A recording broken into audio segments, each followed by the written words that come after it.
မင်္ဂလာပါကွမ်ဆောင်ကိုရီးယား language မှာကြိုဆိုပါတယ်ကျွန်တော်တို့အခုစီစဉ်မှာတော့ကျွန်တော်တို့တရားပဒံလေးတစ်ခုလေ့လာသွားကြအောင်ပေါ့ခင်ဗျာကျွန်တော်တို့တရားပဒံကိုဒီနေ့သုံးမဲ့တရားပဒံလေးရတယ်ကျွန်တော်တို့နာနဲ့ကက်သုံးမဲ့တရားလေးအသုံးလေးခုပေါ့နော်အဲ့ဒါလေးလေ့လာသွားအောင်ပါနာမှာတော့ကျွန်တော်တို့သက်ရှိသက်မဲ့တွေ့ရှိသက်မဲ့တို့ဤအမည်ဟုသမျှကိုနာလို့ခေါ်တယ်အထူးသဖြင့်တော့အမည်နာမတွေကိုပေါ့နော်နာလို့ခေါ်တယ်အဲ့တော့သက်ရှိမှာဆိုလူတို့တစ်ပင်တို့တရိษံတို့အသက်ရှိတဲ့အရာအလုံးကိုကျွန်တော်တို့နာလို့ခေါ်တယ်သက်မဲ့ဆိုစက်ပစ္စည်းတွေပြီးဘောကတွေကျွန်တော်တို့ကင်တွယ်လို့ရတဲ့ຢာတွေပေါ့နော်ကွန်ပျူတာတို့ကားတို့ဖုန်းတို့အဲ့လိုသူတို့ရဲ့အမည်နာမတွေပြီးဘောကဆိုတဲ့စပွဲကုံစာရေးကရိယာတို့အဲ့လိုဟာတွေပေါ့နော်ဥပမာအနေနဲ့ dress ရှိရကြတော့ကျွန်တော်တို့ဂုံ dress ပေါ့သူ့ရဲ့ဓာတုဗေဒအဲ့သဘောအရဂုံ dress ရှိတဲ့အရာတွေပေါ့အဲ့လိုဟာတွေဆိုရင်ကျွန်တော်တို့ dress အမည်နာမတွေပေါ့ dress မဲ့ရကြတော့ကျွန်တော်တို့စိတ်ကူးရင်ပြီးတော့ပေးထားတဲ့အရာတွေပေါ့ကိုဂုံ dress လည်းမရှိဘူးစိတ်ကူးရင်ပြီးတော့ပေးထားတဲ့အမည်နာမတွေပေါ့နော်အဲ့ဒါတွေကိုကျွန်တော်တို့ dress မဲ့လို့ခေါ်ပါတယ်အဲ့တော့အဲ့ဒီနာနဲ့နောက်ကကပ်ပြီးလိုက်တဲ့အသုံးလေးတွေပေါ့နော်အဲ့တော့ဒီမှာဆိုရင်ဥနုတွေ့ရဲ့အဓိပ္ပာယ်ကတော့ဥနုနံကတော့နံတီ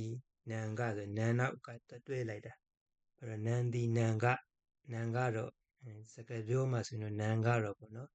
စာရေးတာသုံးမယ်ဆိုရင်နံတီနံကအဲ့လိုမျိုးပေါ့နော်သူကကတ်သုံးတဲ့ဟာတခါဥလူနံကိုဆိုပြီးတော့သုံးတဲ့အသုံးလေးပေါ့နော်ဥလူနံကိုအဲ့တော့ဒီခြေကနံကအတ္တတံပါလို့ရှိရင်ဥကိုသုံးတယ်အတ္တတံမပါရင်နုကိုသုံးတယ်နောက်တစ်ခုဥလူမှာဆိုလေရှေ့ကနံကအတ္တတံပါရင်ဥကိုသုံးတယ်အတ္တတံမပါရင်လူကိုသုံးတယ်အဲ့တော့ဥပမာလေးနဲ့ဆိုရင်ဒီမှာဣရွန်းမှုဆိုဣရွန်းမှာဆိုတော့မတ္တတံပါတယ်ပါတဲ့အတွက်ဥကိုသုံးသွားတယ်ဂျောနုကျွန်တော်ကတော့ဆိုပြီးဂျောမှာကြတော့အောက်ကအတ္တတံမပါတဲ့အတွက်နုကိုသုံးတယ်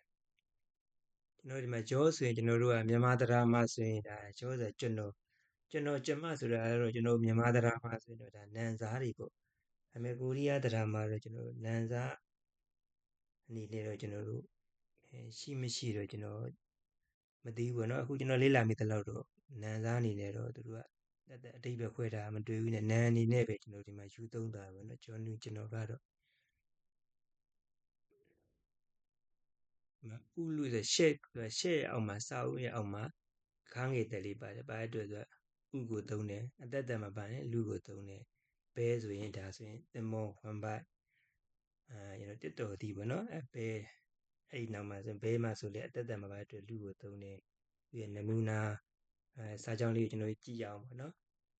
ဥပမာဒီဥနုကိုကျွန်တော်တို့တခါတက်ခွဲပြီးတော့မှတ်မယ်ဆိုရင်ဥနုကကြတော့ဒီကပြုလုပ်သူကတ္တာပေါ့နော်အဲ့ဒီနေရာနေရဲ့နောက်မှာဒီဥနုကသုံးတယ်ကဥလူကကြတော့ခံရသူကံပုတ်တည်ရဲ့နာနောက်မှာသူကဥလူကိုသုံးတယ်ပေါ့နော်ဥပမာစာကြောင်းမှာဆိုဂျောနုကျွန်တော်ကတော့ဟန်ကူဂေါ်ဒူကိုရီးယားဘာသာစကားကိုဂုံလီဟာမီတာလေ့လာပါတယ်မကျော်ဆိုရင်အတ္တတံမပါတဲ့အတွက်နုကိုသုံးတယ်ဟန်ကူဂေါ်ဆိုလေအောမှာအတ္တတံမပါတဲ့အတွက်လူကိုသုံးတယ်ဂုံလီဟာမီတာခုနကကျွန်တော်ဒီပြုလုပ်သူနဲ့ခံရသူတွေနဲ့ကြည့်မယ်ဆိုရင်ယောကစာကိုလေ့လာတဲ့ပြုလုပ်သူကကျွန်တော်စာ